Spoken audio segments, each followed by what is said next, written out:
डंडौत बंदन अनेक बार, सर्ब कला समरथ।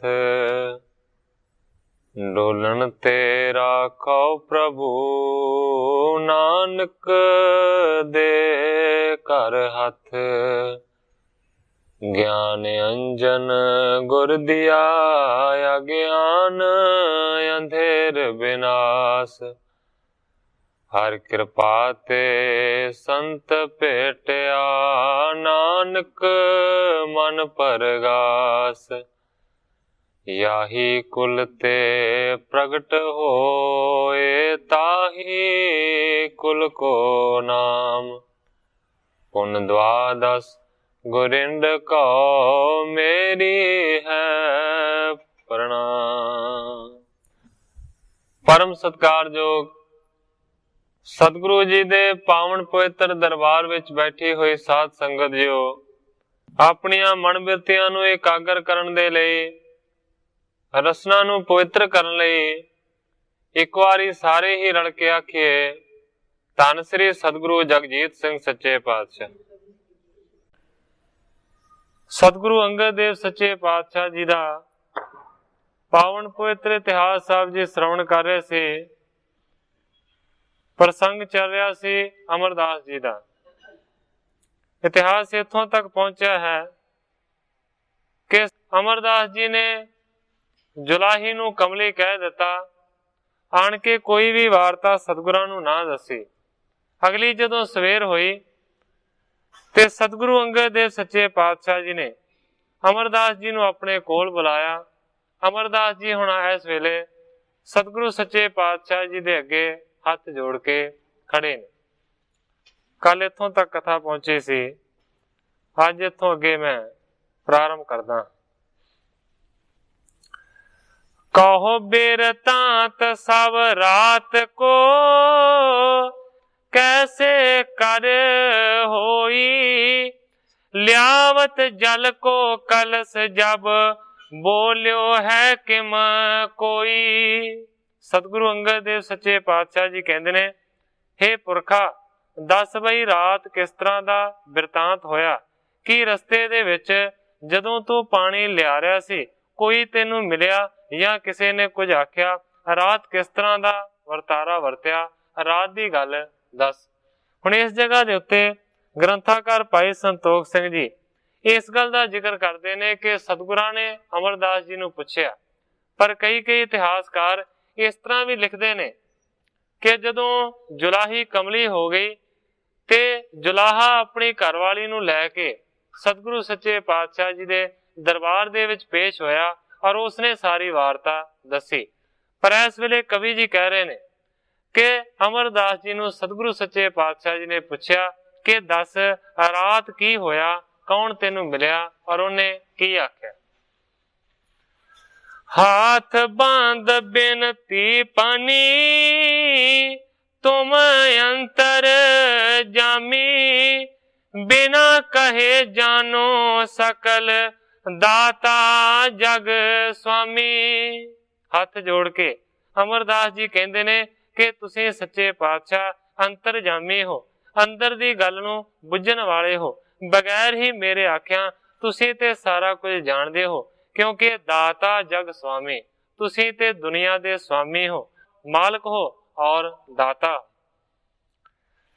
कुछ दुराओ नहीं आपते, जे सब किछ जाने। मैं डर पोंको अपर बिद, नहीं जाए बखाने। अमरदास जी कहते ने कि तुहाडे तो कोई लुका नहीं है या तुहाडे तो कुछ छुपिया होया नहीं है। कहता कि तुसीं सारा कुछ जानते हो। मैं डरपों को अपर बिद नहीं जाए बखाने। मैं डरदा हाँ कि जे मैं रात की वारता नूं बयान तुहाडे सामने करन लगा ਤੇ ਕਿਧਰੇ ਮੇਰੇ ਤੋਂ ਥੋੜਾ ਬਹੁਤਾ ਸ਼ਬਦਾਂ ਦਾ हेर फेर ना हो जावे, इधर उधर गल ना हो जावे, इस करके मैं डरदा हां, मैं बयान नहीं करता। सुन कै श्री अंगद तबै बोलवाए जुलाहा, जुकत जुलाही आए सो थित पा गुर पाहा। अमरदास जी कहते ने कि दसन तो मेरी ना नहीं है कि रात की होया, पर मैं डरदा हां कि किते थोड़ा बहुता भी शब्दां दा हेर फेर ना हो जावे, इस करके मैं नहीं दसदा। उस वेले सतगुरु अंगद देव सच्चे पातशाह जी जो कि अंतरजामी ने, उन्हां ने फिर जुलाहे नूं ते जुलाही नूं दरबार दे विच बुलाया। दर्शन कीने सुध पाई सम प्रथम जुलाही, श्री अंगद बूझो तबे सच कहो हम पाही। जदों जुलाहा अपनी घरवाली नूं लैके सतगुरु सच्चे पातशाह जी दे हजूर पहुंचा, ते जदों ही जुलाही ने सतगुरु अंगद देव सच्चे पातशाह जी दा दर्शन कीता, उसे वेले कहंदे ने कि जुलाही नूं होश आ गई है, जिहड़ी कमली हो चुकी सी वो पहलां दी तरह ठीक हो गई है। सतगुरु अंगद देव सच्चे पातशाह जी ने उसे वेले फिर जुलाहे नूं हुक्म कीता, कहंदे ने सच कहो हम पाही। जुलाहे नूं गुरु जी कहंदे ने कि साडे कोल जो तू हुण आखेगा ना वो सच आखे। निस बिरतांत किस बेद भयो सब देहो सुनाई, दीन दुनी दुख पाए हैं जे राख दुराई। सतगुरु अंगद देव सच्चे पातशाह जी जुलाहे नूं कहंदे ने कि दस रात वेले किस तरह दा बिरतांत वापरिया, सारी जिहड़ी कथा है सानू सुना।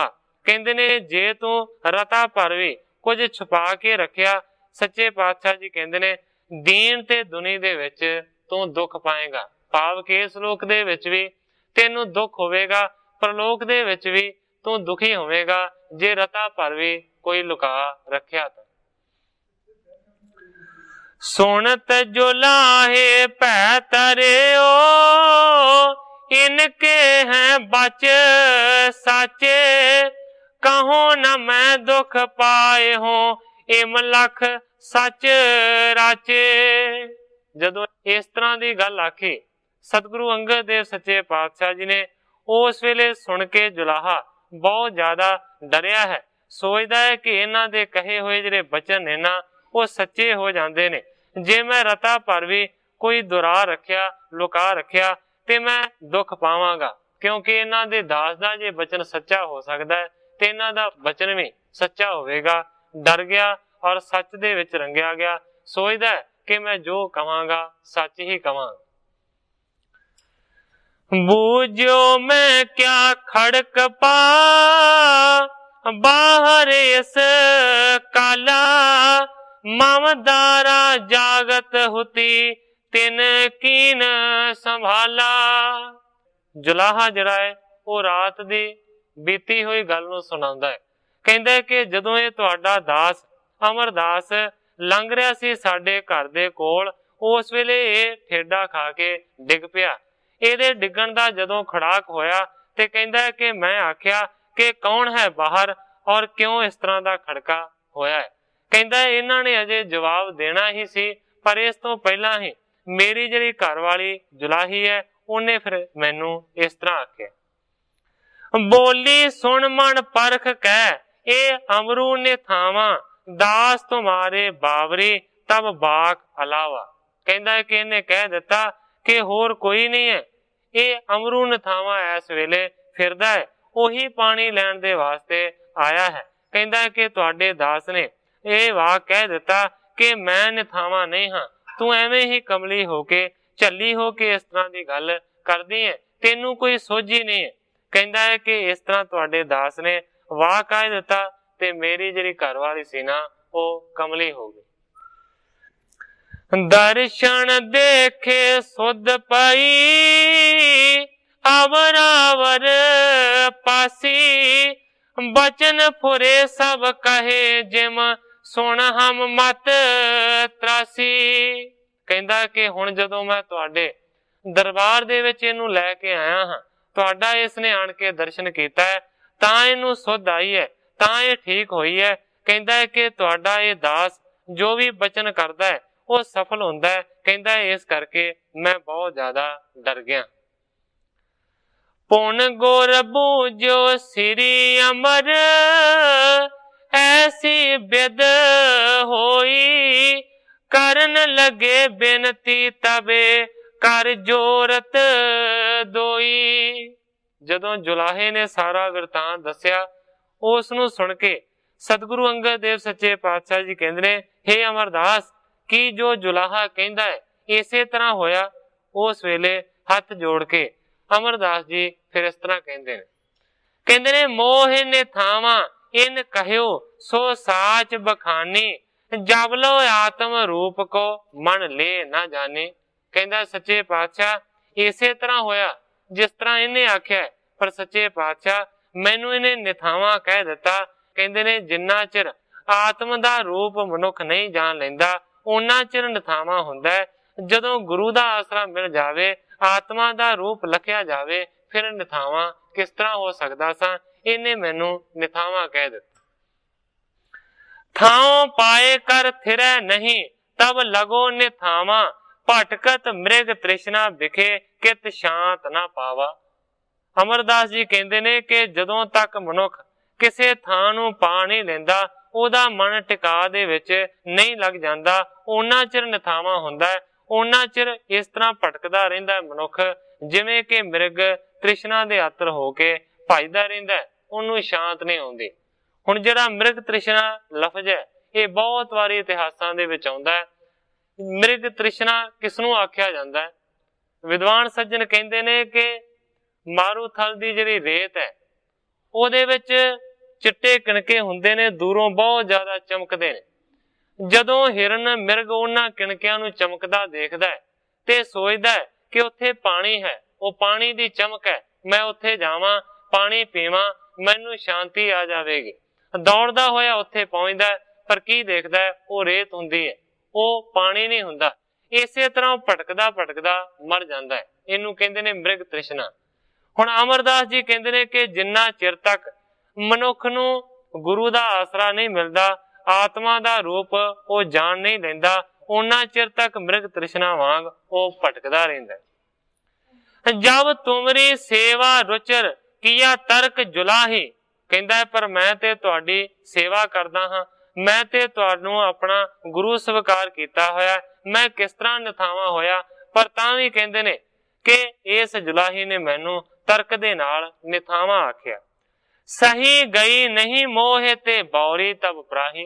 इस दी ये कही हुई गल हे सच्चे पातशाह मैं सहार ना सकिया ते फिर मैं बौरी कह दिता कि तू कमली है, तेनू पता नहीं कि निथावा कौन हुंदा है। मैं ते थां वाला है, मेरा ते कोई ठिकाना है, मेरा ते कोई आसरा है, मेरा ते कोई आधार है, तेनू नहीं पता तू कमली। प्रेम लपेट्यो बाक सुन मन द्रव्यो कृपाला, भये महाअनुकूल तब लख काल बिसाला। ग्रंथाकार भाई संतोख सिंह जी लिखते ने कि प्रेम दे विच लिपटे हुए वाक जदों अमरदास जी दे सुने परम कृपालु सतगुरु अंगद देव सच्चे पातशाह जी ने, उस वेले कहंदे ने कि सतगुरु अंगद देव सच्चे पातशाह जी बहुत ही ज्यादा अमरदास दे अनुकूल हो गए ने, उसदी घाल कमाई तो बहुत ही ज्यादा खुश ने। बख्शन को बख्शश महा उमग्यो उर पारी, करन कृतार्थ दास को गुरु गिरायो चारी। उस वेले कहंदे ने कि बख्शिश करन दे वास्ते सतगुरु अंगद देव सच्चे पातशाह जी दा मन बहुत ही ज्यादा द्रव्या है। अपने दास अमरदास नूं कृतार्थ करन दे वास्ते, उस नूं निहाल करन दे वास्ते सतगुरु अंगद देव सच्चे पातशाह जी ने फिर इस तरह वरदान दिते। कहंदे ने तुम हो निथावन थान। सतगुरु सच्चे पातशाह जी कहंदे ने हे अमरदास तू निथावा नहीं है, तू ते निथावियां नूं थां देण वाला है। ਕਰ ਹੋ ਨਿਮਾਣੈ ਮਾਣ, ਕਹਿੰਦੇ ਨੇ ਤੂੰ ਨਿਮਾਣਾ ਨਹੀਂ ਹੈ, ਤੂੰ ਤੇ ਦੂਜਿਆਂ ਨਿਮਾਣਿਆਂ ਨੂੰ ਮਾਣ ਦੇਣ ਵਾਲਾ ਹੋਵੇਗਾ। ਬਿਨ ਓਟ ਕੀ ਤੁਮ ਓਟ, ਨਿਰਤੇਨ ਕੀ ਤਿਰ ਕੋਟ। ਸਤਿਗੁਰੂ ਸੱਚੇ ਪਾਤਸ਼ਾਹ ਜੀ ਕਹਿੰਦੇ ਨੇ ਕਿ ਤੂੰ ਨਿਓਟਿਆਂ ਦੀ ਓਟ ਹੋਵੇਗਾ। ਸੱਚੇ ਪਾਤਸ਼ਾਹ ਜੀ ਕਹਿੰਦੇ ਨੇ ਕਿ ਨਿਰਾਧਾਰ ਦੀ ਦ੍ਰਿੜ ਧਿਰ ਆਧਾਰ ਵਾਂਗੂ ਕੋਟ ਵਾਂਗੂ ਹੋਵੇਗਾ। ਇਸ ਤਰ੍ਹਾਂ ਤੂੰ ਲੋਕਾਂ ਨੂੰ ਆਧਾਰ ਦੇਵੇਗਾ। ਬਿਨ ਜੋਰ ਕੇ ਤੁਮ ਜੋਰ, ਸਮ ਕੋ ਨਾ ਹੈ ਤੁਮ ਹੋਰ। ਸਤਿਗੁਰੂ ਅੰਗਦ ਦੇਵ ਸੱਚੇ ਪਾਤਸ਼ਾਹ ਜੀ ਕਹਿੰਦੇ ਨੇ ਕਿ ਜਿਨ੍ਹਾਂ ਦੇ ਵਿੱਚ ਜ਼ੋਰ ਨਹੀਂ ਹੈ, ਤੂੰ ਨਿਜ਼ੋਰਿਆਂ ਦਾ ਜ਼ੋਰ ਬਣੇਗਾ, ਉਹਨਾਂ ਦੀ ਤਾਕਤ ਬਣੇਗਾ। ਇਸ ਤੋਂ ਇਲਾਵਾ ਸੱਚੇ ਪਾਤਸ਼ਾਹ ਜੀ ਕਹਿੰਦੇ ਨੇ ਸਮ ਕੋ ਨਾ ਹੈ ਤੁਮ ਹੋਰ, ਤੁਹਾਡੇ ਵਰਗਾ ਹੋਰ ਕੋਈ ਨਹੀਂ ਹੋਵੇ। ਬਿਨ ਧੀਰ ਕੋ ਬਰ ਧੀਰ, ਸਭ ਪੀਰ ਕੇ ਬੜ ਪੀਰ। ਸਤਿਗੁਰੂ ਸੱਚੇ ਪਾਤਸ਼ਾਹ ਜੀ ਕਹਿੰਦੇ ਨੇ ਕਿ ਧੀਰਜ ਨਾ ਰੱਖਣ ਵਾਲਿਆਂ ਦੀ ਅਧੀਰਜਾਂ ਨੂੰ ਧੀਰਜ ਦੇਣ ਵਾਲਾ ਹੋਵੇਗਾ, ਸਾਰਿਆਂ ਵੱਡਿਆਂ ਪੀਰਾਂ ਦਾ ਵੀ ਵੱਡਾ ਪੀਰ ਹੋਵੇਗਾ। ਤੁਮ ਹੋ ਸੋ ਗਈ ਬੋੜ, ਨਰ ਬੰਦ ਕੋ ਤਿਹੋ ਛੋੜ। ਕਹਿੰਦੇ ਨੇ ਕਿ ਤੂੰ ਗਈ ਹੋਈ ਨੂੰ ਫੇਰ ਮੋੜ ਕੇ ਲਿਆਉਣ ਵਾਲਾ ਹੋਵੇਗਾ। ਇਸ ਤੋਂ ਇਲਾਵਾ ਕਹਿੰਦੇ ਨੇ ਕਿ ਫਸੇ ਹੋਏ ਨਰਾਂ ਨੂੰ ਛਡਾਉਣ ਵਾਲਾ ਤੋਂ ਬੰਦ ਖਲਾਸੀ ਦਾਤਾ ਹੋਵੇ। ਘੜ ਪੰਨ ਬੇ ਸਮਰਥ, ਜਗ ਜੀਵ ਕਾ ਤੁਮ ਹੱਥ। ਕਹਿੰਦੇ ਨੇ ਕਿ ਘੜਨੇ ਤੇ ਪੰਨਣ ਦੀ ਜਿਸ ਦੇ ਵਿੱਚ ਸ਼ਕਤੀ ਹੈ, ਤੂੰ ਐਸਾ ਹੋਵੇਗਾ ਸਾਰੇ ਜਗਤ ਦੀ ਰੋਜੀ ਤੁਹਾਡੇ ਹੀ ਹੱਥ ਦੇ ਵਿੱਚ ਹੋਵੇ। ਬਰ ਦੀਨ ਦਾਦ ਸ਼ਹਿਰ, ਸੋ ਪ੍ਰਸੰਨ ਹੋਏ ਬਡੇਰ। ਹੁਣ ਗ੍ਰੰਥਾਕਾਰ ਭਾਈ ਸੰਤੋਖ ਸਿੰਘ ਜੀ ਲਿਖਦੇ ਨੇ ਕਿ ਇਸ ਤਰੀਕੇ ਦੇ ਨਾਲ ਖੁਸ਼ੀ ਦੀ ਹਾਲਤ ਦੇ ਵਿੱਚ ਆਣ ਕੇ ਸਤਿਗੁਰੂ ਅੰਗਦ ਦੇਵ ਸੱਚੇ ਪਾਤਸ਼ਾਹ ਜੀ ਨੇ ਅਮਰਦਾਸ ਜੀ ਨੂੰ 12 ਵਰਦਾਨ ਇਸ ਤਰ੍ਹਾਂ ਦੇ ਪ੍ਰਦਾਨ ਕੀਤੇ, ਬੜੇ ਖੁਸ਼ ਹੋ ਕੇ।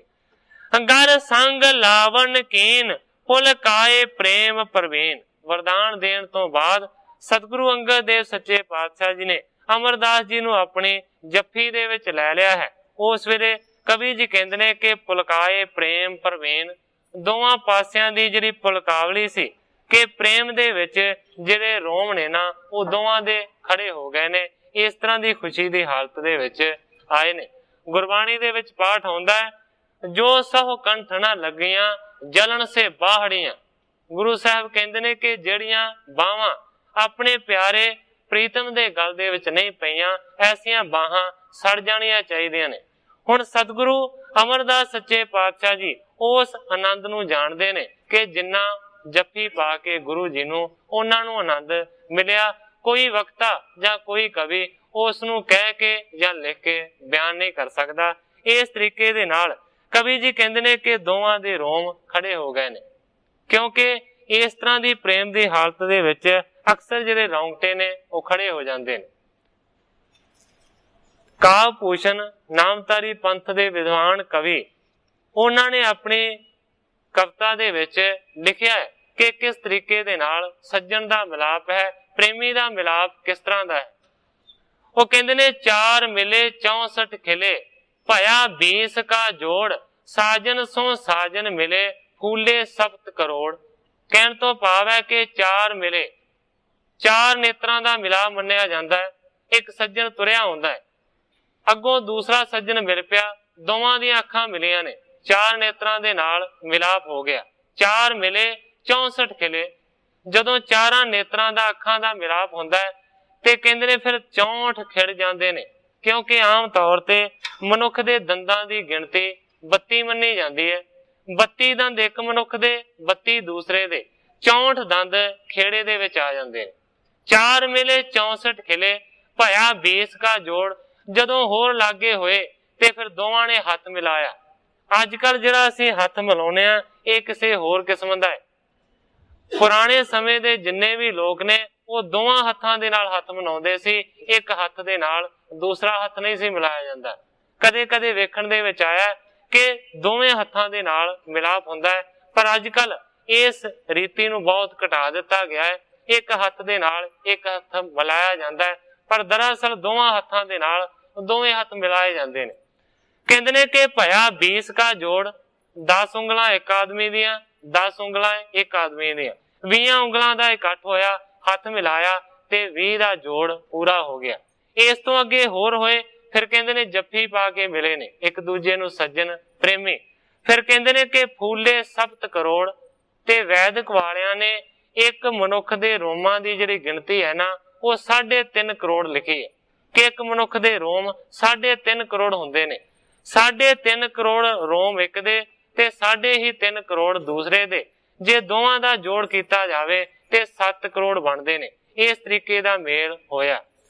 4 मिले 64 खिले भया 20 का जोड़, साजन सो साजन मिले फूले 7 करोड़। ओही हालत बनी हुई है सतगुरु अंगद देव सच्चे पातशाह जी दी और अमरदास जी दी। इस वेले कवि जी कहंदे ने कि दोवां दे जिहड़े रोम ने ना वो खड़े ने, प्रेम दी हालत दे विच आए हुए ने। मम रूप पे मिल अंग, सलता मिले जिम गंग। उस वेले फिर सतगुरु अंगद देव सच्चे पातशाह जी ने अमरदास नूं आख्या कि मम रूप पे मिल अंग, तू मेरे अंग दे नाल लग के मेरा ही अमरदास रूप बन गया है। सलता मिले जिम गंग, कहंदे ने कि जिस तरह कोई साधारण नदी जां नाला गंगा नदी दे विच जाके मिल जावे फिर उसनूं गंगा ही आख्या जांदा है, पवित्र गंगा ही मन्निया जांदा है। इसे तरह अमरदास तू हो गया है। जिम बूंद सिंध मझार तिम एक रूप हमार, जिस तरह कोई साधारण बूंद जिहदा अपना कोई भी वजूद नहीं हुंदा, जेकर वो निमाणी बूंद समुंदर दे विच जा मिले ते फिर वो छोटी जी बूंद समुंदर बन जाती है। इसे तरह अमरदास तू हो गया तिम एक रूप हमार। उसे तरीके दे नाल सतगुरु अंगद देव सच्चे पातशाह जी कहंदे ने अमरदास तेरा ते मेरा इको ही रूप है। कन का पावक दो बिखै मिल स्वरूप एक होए, तिम हम तुम एके भये भेद न जाने कोए। सतगुरु अंगद देव सच्चे पातशाह जी ने होर प्रमाण दिता कि जिस तरह कोई साधारण अग दा चंगियाड़ा जंगल दी दावा अग्नि दे विच मिल जावे ते फिर उसका भी बहुत ज्यादा मुल हो जाता है। इसे तरीके दे नाल गुरु जी कहंदे ने कि तिम हम तुम एक है पाए, उसे तरीके दे नाल मैं ते तू इको ही हो गए हैं, भेद नूं इस नूं कोई जान नहीं सकता। तो तन में होए कर परवेश, करने हैं जग काज बशेष। सतगुरु अंगद देव सच्चे पातशाह जी कहंदे ने हे अमरदास तेरे शरीर दे विच असीं प्रवेश करके होर भी संसार दे बहुत सारे जिहड़े विशेष काम ने ना उन्हां नूं नेपरे चाढ़ना। एम प्रसन्न एक रूप बनायो, सतगुर सेव सकल सफलायो। हुण ग्रंथाकार भाई संतोख सिंह जी लिखदे ने कि इस तरीके दे नाल प्रसन्न हो के अपना ही रूप बना दिता है अमरदास नूं। इस तरीके दे नाल सतगुरु अंगद देव सच्चे पातशाह जी दी कीती हुई जिहड़ी सेवा सी ना वो अमरदास जी दी सफल हो गई है, थां पै गई है। इस तरीके दे नाल गुरु जी दी सेवा नेपरे चढ़ी, क्योंकि गुरबाणी दे विच पाठ होंदा है सतगुर की सेवा सफल है जे कोई करे चित लाए। कहंदे ने कि सतगुरु दी कीती हुई सेवा सफल है जे कोई हित चित नूं ला के करे। तां अगली तुक दे विच गुरबाणी बयान करदी है नाम पदार्थ पाइए अचिंत वसै मन आए। सेवा करन दे नाल नाम रूपी जिहड़ा पदार्थ है ओदी प्राप्ति हुंदी है ते मनुख सारियां चिंता तो मुक्त हो जाता है। अचिंत वसै मन आए, अचिंत मन होके ओदा टिका दे विच आ जाता है। एक जगह होर भी गुरबाणी दे विच पाठ आउंदा है सतगुर की सेवा सफल है जे को करे चित लाए, मन चिंदिया फल पावना हौमै विचों जाए। कि सतगुरु दी कीती हुई सेवा सफल हुंदी है जे कोई हित चित नूं ला के करदा है, मन पाउंदे ओनू फलां दी प्राप्ति हुंदी है ते जिहड़ी हौमै है ना उस दे दिलो दिमाग तो निकल जाती है। इस तरीके दे नाल सतगुरु सच्चे पातशाह जी ने जिहड़ी सेवा कीती है वो सफल हुई है। क्योंकि इतिहासकार विद्वान सज्जन इत्थों तक कहंदे ने कि जेकर सिर दे के भी सेवा निभ जावे ना ते वो भी सस्ती है, वो महंगी नहीं है।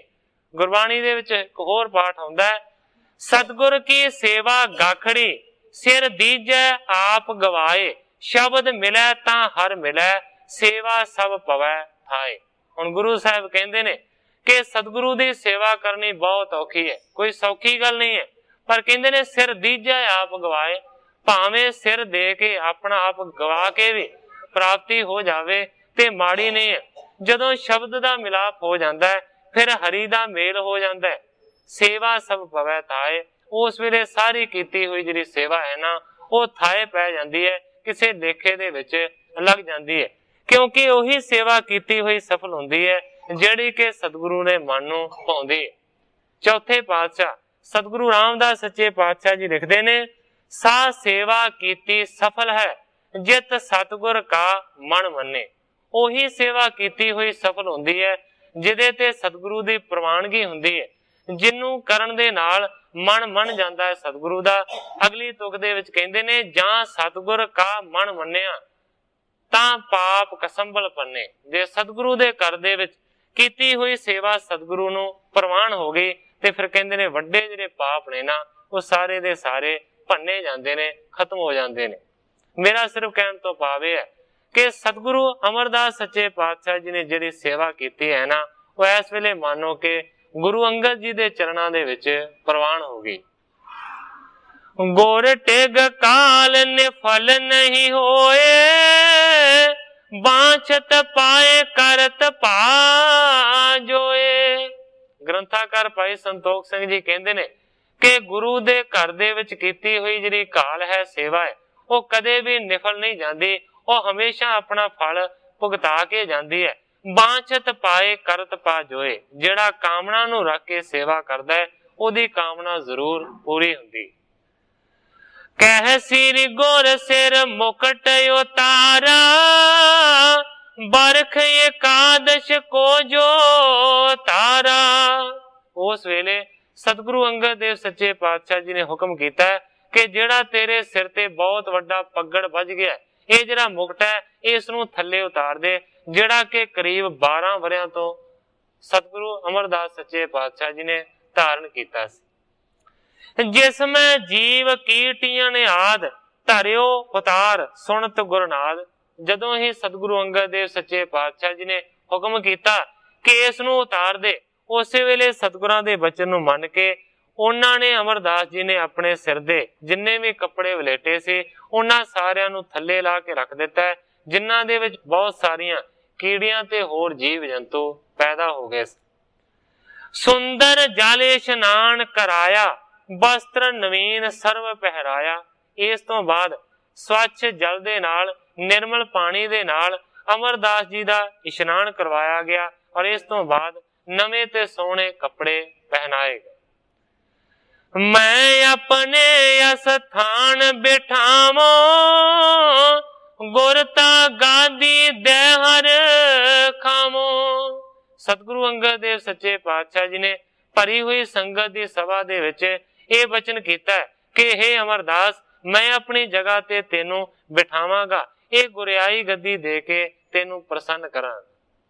सब संगत को दयो सुनाए, ए मेरो अब रूप सुहाए। सारी संगत नू उस वेले सुना के सतगुरु अंगद देव सच्चे पातशाह जी ने कह दिता है, ए मेरो अब रूप सुहाए, अज तो बाद यही मानो कि मेरा स्वरूप है। इसमें मोह में भेद न कोई, एक ही देह जो दोई। सतगुरु अंगद देव सच्चे पातशाह जी कहते ने कि अमरदास दे विच ते अंगद दे विच अज कोई भेद रह नहीं गया, एक ही देह जो दोई। कहते ने भावें साडियां दोवां दियां देहां वखरियां वखरियां ने, पर कहते ने दरअसल जोत इको ही है, मैं ते मिल गए।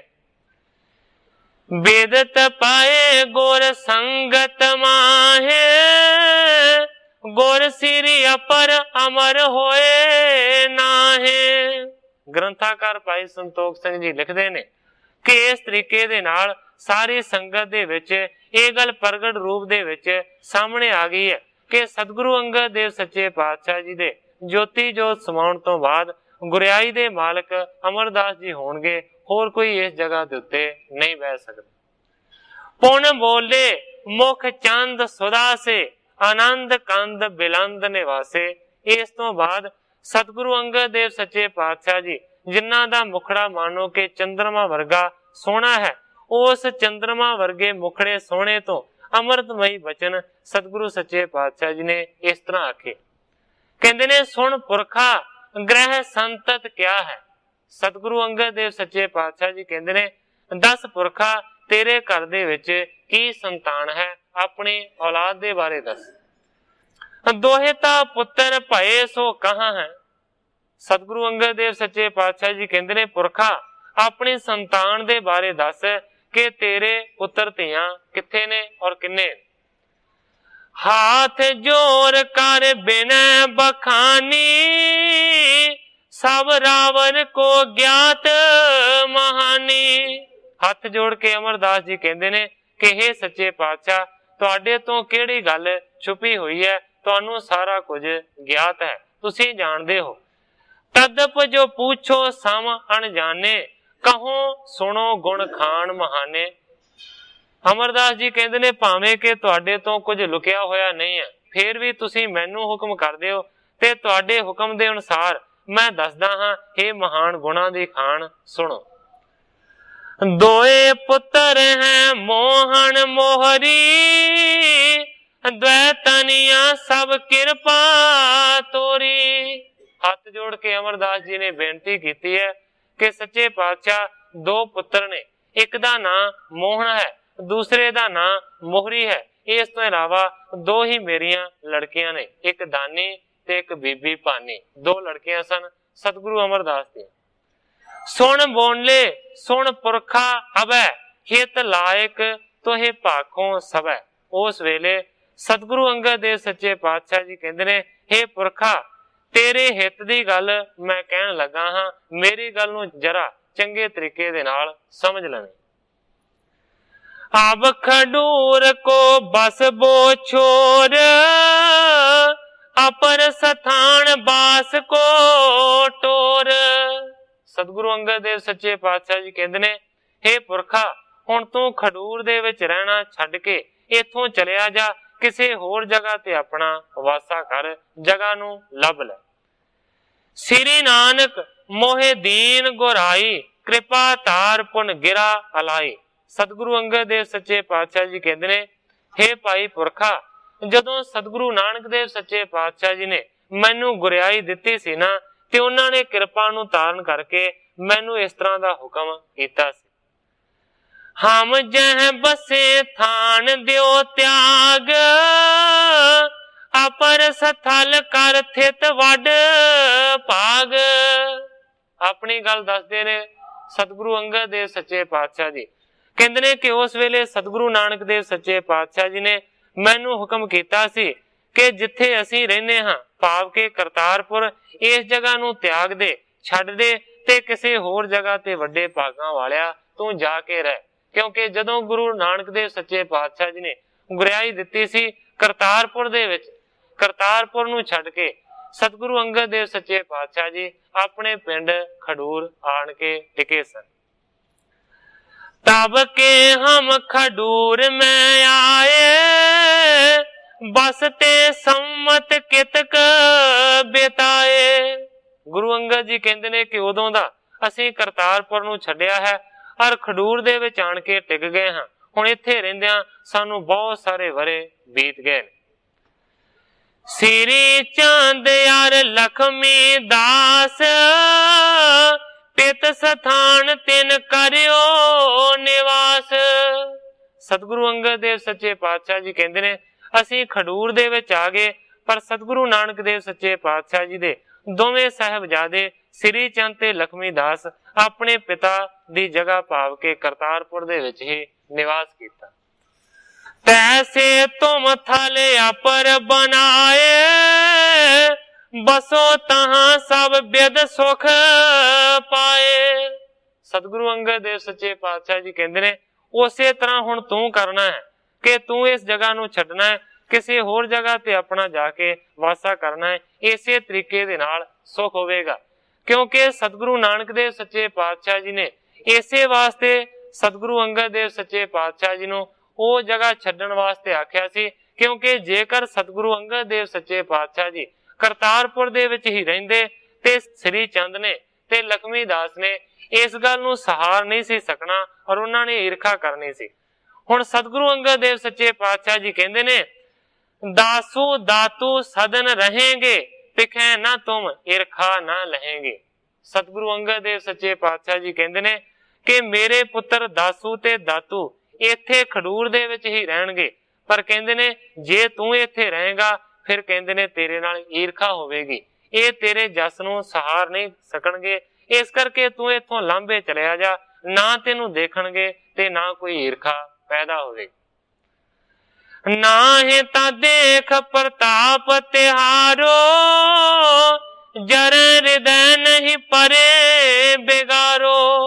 ਸਤਿਗੁਰੂ ਅੰਗਦ ਦੇਵ ਸੱਚੇ ਪਾਤਸ਼ਾਹ ਜੀ ਕਹਿੰਦੇ ਨੇ ਜੇ ਤੂੰ ਇੱਥੇ ਰਿਹਾ ਤੇ ਫਿਰ ਤੇਰੇ ਪ੍ਰਤਾਪ ਨੂੰ ਦੇਖ ਕੇ ਇਹ ਸਹਾਰ ਨਹੀਂ ਸਕਣਗੇ, ਹਿਰਦੇ ਦੇ ਵਿੱਚ ਬਹੁਤ ਜ਼ਿਆਦਾ ਸਾੜਾ ਵਧੇਗਾ, ਪਰ ਇਹ ਬਿਗਾਰੋ ਤੇ ਆਪਸ ਦੇ ਵਿੱਚ ਬੜਾ ਵਿਗਾੜ ਪੈਦਾ ਹੋਵੇਗਾ।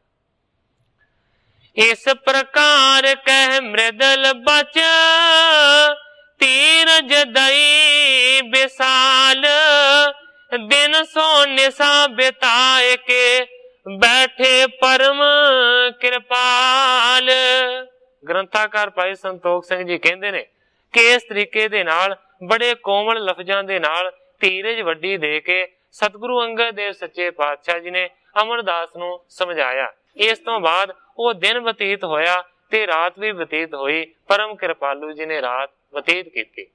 ਇਸ ਜਗ੍ਹਾ ਦੇ ਉੱਤੇ ਗ੍ਰੰਥਾਕਾਰ ਜੀ ਆਪਣੇ ਇਸ ਅਧਿਆਇ ਦੀ ਸਮਾਪਤੀ ਕਰਕੇ ਨਵੇਂ ਅਗਲੇ ਅਧਿਆਇ ਦਾ ਪ੍ਰਾਰੰਭ ਕਰਦੇ।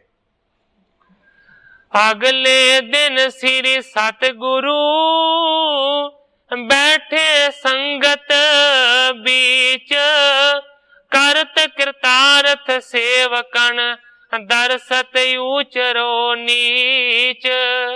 कवि जी कहते ने अगले दिन सतगुरु अंगद देव सच्चे पातशाह जी संगत दे विच बैठे हुए सन ते सेवक दर्शन करके कृतार्थ हो रहे सन, निहाल हो रहे सन।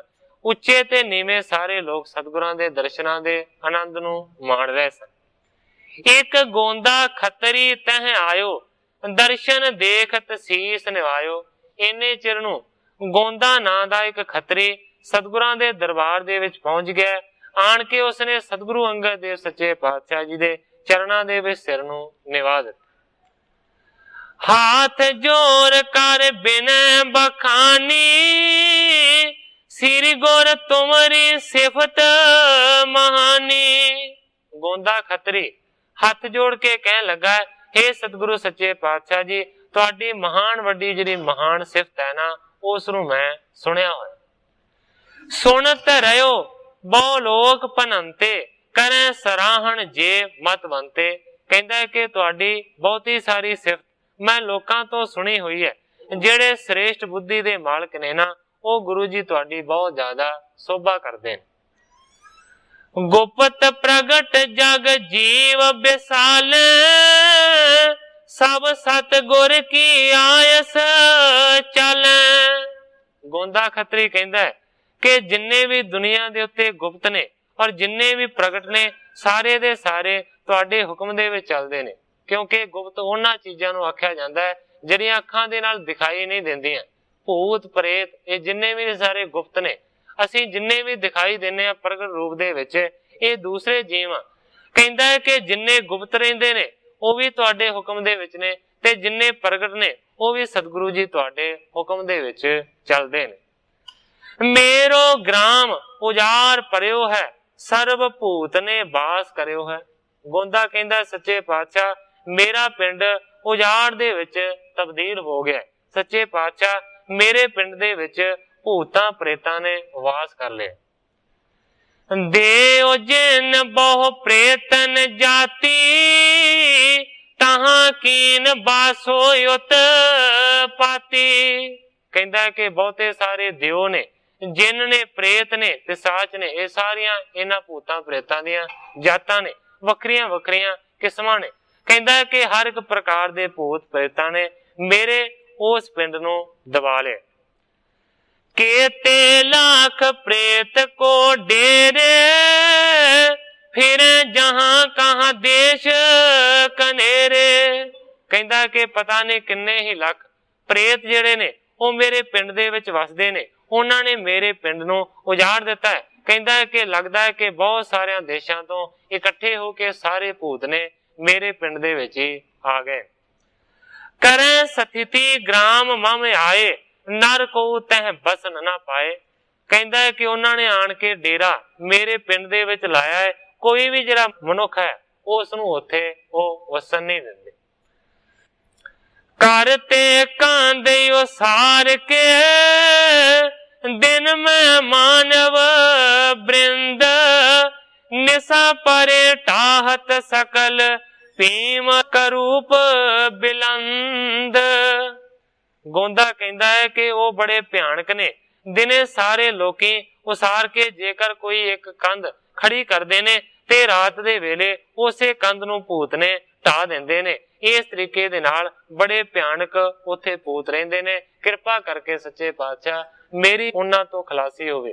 ਕਿਉਂਕਿ ਆਮ ਤੌਰ ਤੇ ਲੋਕਾਂ ਦੀ ਇਹ ਮੰਨਤਾ ਨਹੀਂ ਹੈ। ਕਈ ਲੋਕ ਮੰਨਦੇ ਨੇ ਕਿ ਕੋਈ ਭੂਤ ਪ੍ਰੇਤ ਨਹੀਂ ਹੁੰਦੇ, ਪਰ ਦਰਅਸਲ ਜੇਕਰ ਅਸੀਂ ਗੁਰੂ ਸਾਹਿਬਾਨਾਂ ਦੀ ਮੱਤ ਦੇ ਅਨੁਸਾਰ ਚੱਲੀਏ ਤੇ ਸਤਿਗੁਰੂ ਸੱਚੇ ਪਾਤਸ਼ਾਹ ਜੀ ਦਾ ਇਹ ਬਚਨ ਹੈ ਕਿ ਦੁਨੀਆ ਦੇ ਉੱਤੇ ਜਿਹੜੀ ਚੀਜ਼ ਦਾ ਨਾਂ ਹੈ ਉਹ ਹੁੰਦੀ ਜ਼ਰੂਰ ਹੈ। ਇਹ ਵੱਖਰੀ ਗੱਲ ਹੈ ਕਿ ਜਿਹੜੇ ਧਾਰਮਿਕ ਪੱਥ ਤੇ ਚੱਲਣ ਵਾਲੇ ਨੇ ਉਹਨਾਂ ਦੇ ਵਾਸਤੇ ਇਹ ਚੀਜ਼ਾਂ ਰੁਕਾਵਟ ਨਹੀਂ ਬਣਦੀਆਂ, ਪਰ ਜਿਹੜੀ ਚੀਜ਼ ਦਾ ਦੁਨੀਆ ਦੇ ਉੱਤੇ ਨਾਂ ਹੈ ਉਹ ਹੁੰਦੀ ਜ਼ਰੂਰ ਹੈ। ਹੁਣ ਇਸ ਜਗ੍ਹਾ ਦੇ ਉੱਤੇ ਉਸ ਨੇ ਇਸ ਤਰ੍ਹਾਂ ਦੀ ਗੋਂਦੇ ਨੇ ਅਰਜ਼ ਕੀਤੀ। ਕਈ ਬਾਰ ਮੈਂ ਆਣ ਬਸਾਏ ਤਰਾਸ ਦੇਤ ਮਾਰਤ ਉਜਰਾਏ। ਕਹਿੰਦਾ ਕਿ ਬੜੀ ਵਾਰੀ ਮੈਂ ਲੋਕਾਂ ਨੂੰ ਵਸਾਉਣ ਦਾ ਯਤਨ ਕੀਤਾ ਹੈ, ਪਰ ਤਰਾਸ ਡਰ ਦੇ ਕੇ ਮਾਰ ਕੇ ਉਜਾੜ ਦਿੰਦੇ ਨੇ ਉਹ ਪਿੰਡ ਨੂੰ। ਤਾਹਾਂ ਆਪਣੇ ਚਰਨ ਫਿਰਾਵੋ ਕਿਰਪਾ ਕਰੋ ਸੋ ਗ੍ਰਾਮ ਵਸਾਵੋ।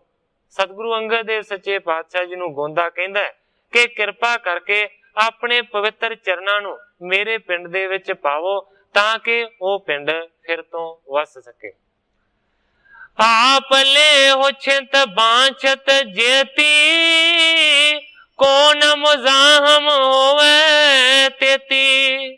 ਗੋਂਦਾ ਕਹਿੰਦਾ ਹੈ ਕਿ ਇਸ ਤੋਂ ਇਲਾਵਾ ਮੈਂ ਕਹਿੰਦਾ ਹੈ ਕਿ ਤੁਹਾਡੀ ਮੰਗ ਦੇ ਮੁਤਾਬਕ ਜਿੰਨੀ ਤੁਸੀਂ ਭੂਮੀ ਆਖੋਗੇ ਮੈਂ ਤੁਹਾਨੂੰ ਭੇਟਾ ਕਰ ਦੇਵਾਂਗਾ। ਕੋ ਨਾ ਮੁਜ਼ਾਹਮ ਹੋਵੇ ਤੇਤੀ ਫਾਰਸੀ ਦਾ ਲਫ਼ਜ਼ ਹੈ ਮਜ਼ਾਹਮ। ਮਜ਼ਾਹਮ ਦਾ ਭਾਵ ਹੁੰਦਾ ਹੈ ਕਿ ਤੁਹਾਨੂੰ ਕੋਈ ਰੋਕ ਟੋਕ ਨਹੀਂ ਹੋਵੇਗੀ। ਇਹ ਮਮ ਜਾਂਚਾ ਪੂਰ ਕਿਰਪਾਲ ਕਰੋ ਬਸਾਵਣ ਗ੍ਰਾਮ ਬੇਸਾਲਾ। ਗੋਂਦਾ ਕਹਿੰਦਾ ਹੈ ਕਿ ਮੇਰੀ ਇਸ ਅਰਜ਼ ਨੂੰ, ਮੇਰੀ ਇਸ ਜਾਚਨਾ ਨੂੰ ਕਿਰਪਾਲੂ ਗੁਰੂ ਜੀ ਪੂਰੀਆਂ ਕਰੋ, ਫਿਰ ਤੋਂ ਗ੍ਰਾਮ ਵੱਡਾ ਵਸਣਾ ਚਾਹੀਦਾ ਹੈ, ਪਿੰਡ ਵੱਡਾ ਵਸਣਾ ਚਾਹੀਦਾ। ਸ੍ਰੀ ਅੰਗਦ ਸੁਣ ਬਿਨਤੀ ਐਸੇ ਬੂਝਿਓ ਭਇਓ ਬਿਰਤਾਂਤ ਸੋ ਕੈਸੇ।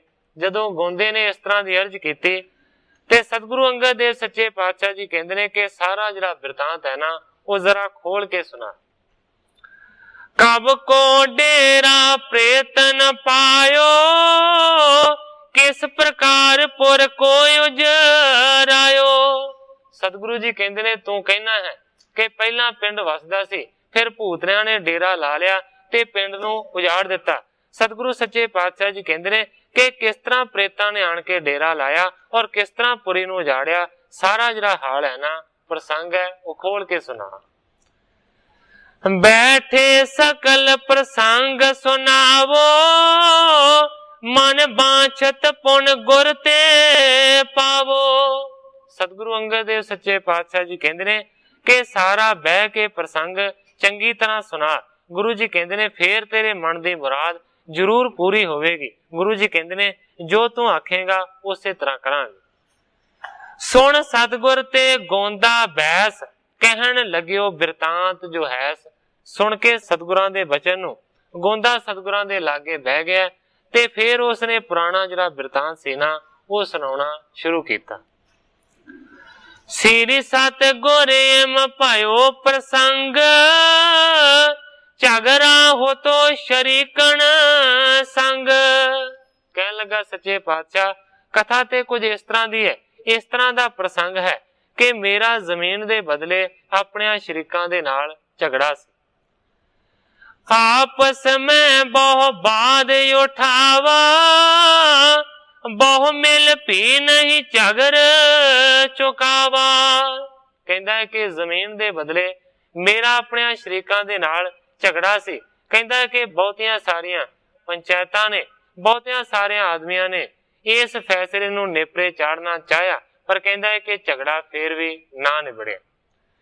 ਦੋਨੋਂ ਦਿਸ਼ ਝਗੜਤ ਚੱਲ ਗਏ, ਦਿੱਲੀ ਜਾਏ ਪ੍ਰਵੇਸ਼ਿਤ ਪਏ। ਆਖਰਕਾਰ ਕਹਿੰਦਾ ਹੈ ਕਿ ਝਗੜਾ ਇੰਨਾ ਜ਼ਿਆਦਾ ਵੱਧ ਗਿਆ ਜਿਹੜਾ ਨਿਪਟ ਨਾ ਸਕਿਆ। ਫਿਰ ਕਹਿੰਦੇ ਨੇ ਕਿ ਅਸੀਂ ਦੋਵੇਂ ਹੀ ਧਿਰਾਂ ਦਿੱਲੀ ਦੇ ਵਿੱਚ ਜਾ ਪ੍ਰਵੇਸ਼ ਕੀਤਾ। ਤਾਹਾਂ ਨਿਆਂਓ ਕੋ ਇਹ ਠਹਿਰਾਇਓ, ਧਰਮ ਕਰੋ ਨਿਜ ਪਦ ਲਿਹੋ ਪਾਇਓ। ਤੇ ਕਹਿੰਦੇ ਨੇ ਦਿੱਲੀ ਦੇ ਵਿੱਚ ਰਾਜਾ ਰਹਿੰਦਾ ਸੀ, ਕਿਉਂਕਿ ਆਮ ਤੌਰ ਤੇ ਪੁਰਾਣੇ ਸਮੇਂ ਤੋਂ ਜਿੰਨਿਆਂ ਵੀ ਬਾਦਸ਼ਾਹ ਨੇ, ਰਾਜਾਵਾਂ ਨੇ ਰਾਜ ਕੀਤਾ ਹਿੰਦੁਸਤਾਨ ਦੇ ਉੱਤੇ, ਜ਼ਿਆਦਾਤਰ ਦਿੱਲੀ ਉਹਨਾਂ ਦੀ ਰਾਜਧਾਨੀ ਰਹੀ ਹੈ। ਜਿਸ ਤਰ੍ਹਾਂ ਕਿ ਹੁਣ ਵੀ ਹਿੰਦੁਸਤਾਨ ਦੀ ਰਾਜਧਾਨੀ ਦਿੱਲੀ ਹੈ। ਇਸ ਕਰਕੇ ਦਿੱਲੀ ਦੇ ਵਿੱਚ ਹੀ ਬਹੁਤੇ ਸਾਰੇ ਰਾਜੇ ਆਪਣੀ ਰਾਜਧਾਨੀ ਨੂੰ ਕਾਇਮ ਕਰਦੇ ਸਨ। ਕਹਿੰਦੇ ਨੇ ਕਿ ਅਸੀਂ ਰਾਜੇ ਦੀ ਅਦਾਲਤ ਦੇ ਵਿੱਚ ਪੇਸ਼ ਹੋਏ, ਦਿੱਲੀ ਦੇ ਵਿੱਚ ਪਹੁੰਚੇ। ਕਹਿੰਦੇ ਨੇ ਕਿ ਉਸ ਜ਼ਮੀਨ ਦਾ ਕੋਈ ਲਿਖਤ ਪੜਤ ਨਹੀਂ ਸੀ, ਇਸ ਕਰਕੇ ਝਗੜਾ ਬਹੁਤਾ ਸੀ, ਕਿਉਂਕਿ ਸਬੂਤ ਨਹੀਂ ਸੀ ਕਿ ਜ਼ਮੀਨ ਕਿਹਦੀ ਹੈ। ਕਹਿੰਦੇ ਨੇ ਕਿ ਉੱਥੇ ਵੀ ਨਿਆਂ ਪੂਰਾ ਤਰ੍ਹਾਂ ਨੇਪਰੇ ਨਾ ਚੜ ਸਕਿਆ। ਤੇ ਫਿਰ ਰਾਜੇ ਨੇ ਕਹਿੰਦੇ ਨੇ ਕਿ ਇਸ ਤਰ੍ਹਾਂ ਆਖਿਆ, ਧਰਮ ਕਰੋ ਨਿਜ ਪਦ ਲਿਹੋ ਪਾਇਓ। ਰਾਜੇ ਨੇ ਆਖਿਆ ਕਿ ਜੇਕਰ ਤੂੰ ਸੱਚਾ ਹੈ ਤੇ ਸਹੁੰ ਖਾ ਕੇ ਕਹਿ ਕਿ ਮੇਰੀ ਜਗ੍ਹਾ ਹੈ, ਮੇਰੀ ਜ਼ਮੀਨ ਹੈ। ਇਸ ਤਰ੍ਹਾਂ ਰਾਜੇ ਨੇ ਹੁਕਮ ਕੀਤਾ। ਤਬ ਮੈਂ ਸੁਣ ਕਰ ਹੋਇਓ ਤਿਆਰ, ਕੂਰਾ ਧਰਮ ਕੀਨ ਤਿਸ ਬਾਰ। ਕਹਿੰਦਾ ਕਿ ਜਦੋਂ ਰਾਜੇ ਨੇ ਸਹੁੰ ਖਾਣ ਤੇ ਗੱਲ ਮੁਕਾਈ, ਉਸ ਵੇਲੇ ਕਹਿੰਦਾ ਹੈ ਕਿ ਮੈਂ ਸਹੁੰ ਖਾਣ ਦੇ ਵਾਸਤੇ ਤਿਆਰ ਹੋਇਆ। ਕੂਰਾ ਧਰਮ ਕੀਨ ਤਿਸ ਬਾਰ ਕਹਿਣ ਤੋਂ ਭਾਵ ਹੈ ਕਿ ਉਸ ਵੇਲੇ ਮੈਂ ਧਰਮ ਨੂੰ ਝੂਠਾ ਕੀਤਾ ਔਰ ਝੂਠੀ ਹੀ ਸਹੁੰ ਖਾ ਲਈ। ਜੀਤ ਲੀਨ ਮੈਂ ਝਗੜਾ ਸਾਰੋ, ਅਵਨੀ ਲੀਨ ਹਰਖ ਕਰ ਪਾਰੋ। ਕਹਿੰਦਾ ਹੈ ਗੋਂਦਾ ਕਿ ਸੱਚੇ ਪਾਤਸ਼ਾਹ ਮੈਂ ਝੂਠਾ ਸਾਂ, ਉਹ ਜਗ੍ਹਾ ਮੇਰੀ ਨਹੀਂ ਸੀ, ਉਹ ਜ਼ਮੀਨ ਮੇਰੀ ਨਹੀਂ ਸੀ, ਪਰ ਫਿਰ ਵੀ ਮੈਂ ਝੂਠੀ ਸਹੁੰ ਖਾ ਲਈ ਔਰ ਰਾਜੇ ਨੇ ਮੇਰੇ ਹੱਕ ਦੇ ਵਿੱਚ ਫੈਸਲਾ ਸੁਣਾ ਦਿੱਤਾ। ਇਸ ਤਰ੍ਹਾਂ ਸਾਰਾ ਝਗੜਾ ਖਤਮ ਹੋ ਗਿਆ ਤੇ ਮੈਂ ਖੁਸ਼ੀ ਦੇ ਨਾਲ ਉਸ ਜਗ੍ਹਾ ਨੂੰ ਹਾਸਲ ਕਰ ਲਿਆ। ਜਬ ਮੈਂ ਆਏ ਬਸਾਵਣ ਕੀਨਾ, ਪਾਇਓ ਇਹ ਧਰਮ ਪ੍ਰੇਤ ਸਭ ਚੀਨਾ। ਪਰ ਕਹਿੰਦਾ ਜਦੋਂ ਮੈਂ ਉਸ ਪਿੰਡ ਨੂੰ ਵਸਾਇਆ ਤੇ ਅਸੀਂ ਅਧਰਮ ਦੀ ਗੱਲ, ਇਹਦੇ ਵਿੱਚ ਧਰਮ ਖਤਮ ਹੋ ਗਿਆ ਸੀ ਮੇਰੀ ਸਹੁੰ ਖਾਣ ਦੇ ਨਾਲ। ਕਹਿੰਦਾ ਕਿ ਅਧਰਮ ਦੀ ਗੱਲ ਹੋ ਗਈ ਤੇ ਭੂਤਾਂ ਪ੍ਰੇਤਾਂ ਨੇ ਇਸ ਗੱਲ ਨੂੰ ਜਾਣ ਲਿਆ, ਇਹ ਤੇ ਬਹੁਤ ਵੱਡਾ ਅਧਰਮੀ। ਚੱਲ ਆਏ ਲੱਖ ਪਾਪ ਮਹਾਨਾ, ਦੇਸ਼ ਦੇਸ਼ ਤੇ ਭੇਕ ਥਾਨਾ।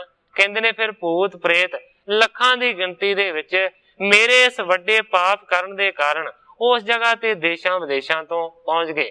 ਕਿਉਂਕਿ ਆਮ ਤੌਰ ਤੇ ਇਹ ਮੰਨਤਾ ਹੈ ਕਿ ਐਸੀਆਂ ਜਿਹੜੀਆਂ ਰੂਹਾਂ ਨੇ ਐਸੀ ਜਗ੍ਹਾ ਤੇ ਰਹਿੰਦੀਆਂ ਨੇ ਜਿਹੜੀ ਜਗ੍ਹਾ ਮਲੀਨ ਹੋਵੇ ਔਰ ਜਿੱਥੇ ਧਰਮ ਦਾ ਕੋਈ ਨਾਂ ਨਿਸ਼ਾਨ ਨਾ ਹੋਵੇ, ਜਿੱਥੇ ਧਰਮ ਹੋਵੇ ਉੱਥੇ ਇਹਨਾਂ ਦਾ ਵਾਸਾ ਹੁੰਦਾ ਹੈ। ਕਹਿੰਦਾ ਹੈ ਕਿ ਇਸ ਤਰੀਕੇ ਦੇ ਨਾਲ ਉਹਨਾਂ ਨੇ ਉੱਥੇ ਵਾਸਾ ਕਰ ਲਿਆ। ਮੈਂ ਝੂਠੀ ਸਹੁੰ ਖਾ ਲਈ। ਇਹ ਯਾਦ ਰੱਖਣ ਦੀ ਲੋੜ ਹੈ ਸਾਨੂੰ ਸਾਰਿਆਂ ਨੂੰ। ਗੱਲ ਗੱਲ ਦੇ ਉੱਤੇ, ਛੋਟੀ ਛੋਟੀ ਗੱਲ ਦੇ ਉੱਤੇ ਅਸੀਂ ਸਹੁੰ ਚੁੱਕਣ ਦੇ ਵਾਸਤੇ ਤਿਆਰ ਹੋ ਜਾਂਦੇ ਹਾਂ। ਇੱਥੋਂ ਤੱਕ ਕਿ ਸਤਿਗੁਰਾਂ ਦੀ ਸਹੁੰ ਵੀ ਖਾ ਲੈਂਦੇ ਹਾਂ। ਪਰ ਇੱਕ ਗੱਲ ਯਾਦ ਰੱਖਣ ਦੀ ਲੋੜ ਹੈ, ਮੇਰੇ ਵਿਦਿਆ ਗੁਰੂ ਸੰਤ ਅਵਤਾਰ ਸਿੰਘ ਜੀ ਕਹਿੰਦੇ ਨੇ ਕਿ ਸਹੁੰ ਖਾਣੀ ਨਹੀਂ ਚਾਹੀਦੀ। ਭਾਵੇਂ ਬੰਦਾ ਹੋਵੇ ਝੂਠਾ ਤੇ ਭਾਵੇਂ ਹੋਵੇ ਸੱਚਾ, ਕਦੇ ਸਹੁੰ ਚੁੱਕਣੀ ਹੀ ਨਹੀਂ ਚਾਹੀਦੀ। ਉਹਨੇ ਸਹੁੰ ਝੂਠੀ ਖਾਧੀ ਤੇ ਭੂਤਾਂ ਪ੍ਰੇਤਾਂ ਨੇ ਉੱਥੇ ਡੇਰਾ ਲਾਇਆ। ਸਣੇ ਸਣੇ ਨਰ ਦੀਏ ਉਜਾਰੋ, ਆਪ ਆਏ ਕਰ ਬਸੇ ਹਜ਼ਾਰੋ। ਗੋਂਦਾ ਆਪਣੀ ਕਥਾ ਸੁਣਾਉਂਦਾ ਹੈ ਕਿ ਹੌਲੀ ਹੌਲੀ ਕਹਿੰਦੇ ਨੇ ਕਿ ਪਿੰਡ ਨੂੰ, ਮੇਰੇ ਨੂੰ ਉਹਨਾਂ ਨੇ ਉਜਾੜ ਦਿੱਤਾ ਤੇ ਹਜ਼ਾਰਾਂ ਭੂਤਾਂ ਪ੍ਰੇਤਾਂ ਨੇ ਉੱਥੇ ਆਣ ਕੇ ਡੇਰਾ ਲਾ ਲਿਆ। ਇਸੀ ਰੀਤ ਡੇਰਾ ਪਰ ਗਇਓ, लाखों प्रेत बास को कयो। कहता कि सच्चे पातशाह ਇਸੇ ਤਰੀਕੇ ਦੇ ਨਾਲ ਉੱਥੇ ਭੂਤਾਂ ਦਾ ਡੇਰਾ ਲੱਗ ਗਿਆ। ਉਹਨਾਂ ਨੇ ਲੱਖਾਂ ਨੇ ਉੱਥੇ ਆਣ ਕੇ ਵਾਸਾ ਕੀਤਾ। ਤੇ ਡਰ ਕੇ ਅਬ ਲੋਕ ਨਾ ਜਾਏ, ਮਹਾ ਪਾਪ ਕਰ ਸੋ ਫਲ ਪਾਏ। ਕਹਿੰਦਾ ਹੈ ਕਿ ਉਸ ਗੱਲ ਤੋਂ ਡਰ ਕੇ ਲੋਕ ਉਸ ਪਾਸੇ ਹੁਣ ਮੂੰਹ ਹੀ ਨਹੀਂ ਕਰਦੇ। ਸੱਚੇ ਪਾਤਸ਼ਾਹ ਮੈਂ ਬਹੁਤ ਵੱਡਾ ਪਾਪ ਕੀਤਾ ਹੈ ਔਰ ਉਸ ਪਾਪ ਵੱਡੇ ਦਾ ਮੈਨੂੰ ਇਹ ਫਲ ਮਿਲਿਆ। नहीं जतन को बिना तुम्हारे, पावन थान बने पग तारे। गोंदा कहंदा सच्चे पातशाह मैं बहुत वड्डा पाप कीता है, उस पाप दा फल भोग रहा। हुण मैं तुहाडे चरणां दे विच आया हां, किरपा करके मेरी कीती हुई गलती दी माफी करके मैनू बख्श लो। नहीं जतन को बिना तुम्हारे, हुण तुहाडे तो बगैर होर कोई भी जतन नहीं है, कोई भी मेरा आसरा नहीं है। पावन थान बने पग तारे, ओ जिहड़ी जगह है फिर तो पावन पवित्र तां बन सकदी है। हे सच्चे पातशाह जेकर अपने पवित्र चरणां नूं तुसीं उस जगह दे उत्ते पाओ। श्री अंगद तब हृदय विचारी, हमरे पुत्र गर्भ और पारी। जदों गोंदे ने इस तरह की विथया सुनाई, उस वेले सतगुरु अंगद देव सच्चे पातशाह जी चुप करके थोड़े चिर दे वास्ते विचारन लगे ने। मन दे विच सोचदे ने हमरे पुत्र गर्भ और भारी। सतगुरां ने विचारिया कि मेरे दोवें पुत्र दासू ते दातू बहुत वड्डे हंकारी ने। कहियो बाक सो मानै नाही, चाहत गुरता होए हम पाही। सतगुरु जी विचारदे ने कि जे मैं उन्हां नूं कोई वचन कीता भी तां भी उन्हां ने मेरी गल नूं नहीं मनना। ਉਹ ਮੂਰਖ ਸਮਝਦੇ ਨੇ ਕਿ ਪਿਤਾ ਦੀ ਗੁਰਿਆਈ ਦੇ ਹੱਕਦਾਰ ਅਸੀਂ ਹੀ ਹੋਵਾਂਗੇ। ਇਹ ਸੇਵਕ ਕੀ ਵਸਤੂ ਇਹ ਰਹੇ ਅਨੁਸਾਰ ਸੇਵ ਕਰ ਲਹੈ।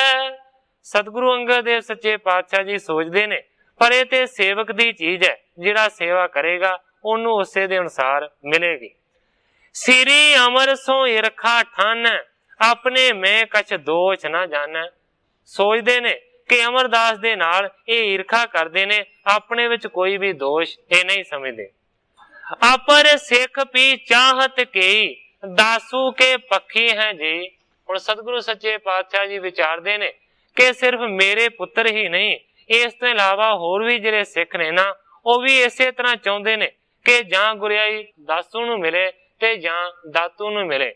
भावें कि पिछे इस गल दा जिक्र आया है कि सारी संगत दे विच बह के सतगुरु अंगद देव सच्चे पातशाह जी ने यह हुक्म किया है कि मैं अपनी जगह दे उत्ते अमरदास नूं बिठाउणा है, पर सारी संगत इक्को जी नहीं हुंदी।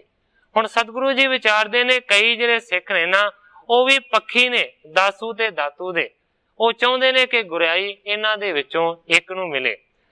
यां ते अब सबहन के माही, परख दिखावो उचित सो नाही। हुण सतगुरु अंगद देव सच्चे पातशाह जी ने विचारिया इस करके सारियां दी परख करके मैं दिखाउणा चाहुंदा हां कि दासू ते दातू दोवें गुरियाई दे लायक नहीं हन और अमरदास गुरियाई दे लायक है।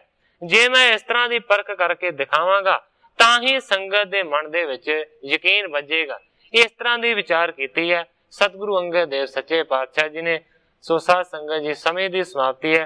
कल नूं किस तरीके दे नाल सतगुरु सच्चे पातशाह जी दासू ते दातू दी परख करनगे, किस तरह सतगुरु अमरदास सच्चे पातशाह जी नूं हुक्म करनगे, जिस तरह ग्रंथाकार जी अपनी इस कथा नूं अगे बयान करनगे, मैं उसे तरह साध संगत दे सन्मुख अर्ज करांगा। अगे जो सतगुरु सच्चे पातशाह जी दी रजा होवेगी उसे तरह वरतेगी। अजिन्नियां ही अर्जां करदा होया मैं इत्थे ही कथा नूं विश्राम दे के सारी साध संगत तो खिमा दा जज। हे अच्युत हे पार ब्रह्म अविनाशी अगनास, हे पूरन हे सर्ब में दुख पंजन गुणतास, हे संगी हे निरंकार हे निर्गुण सब टेक, हे गोबिंद हे गुण निदान जाके सदा विवेक, हे अपरंपर हर हरे है पी होवनहार, हे संतः के सदा संग ने धारा आधार। हे ठाकुर हो दास रो, मैं निर्गुण गुण नहीं कोय। नानक दीजै नाम दान, राखो ही परोय। याही कुल ते प्रगट होय, ताही कुल को नाम। पुन द्वादश गोरिंद को, मेरी है प्रणाम।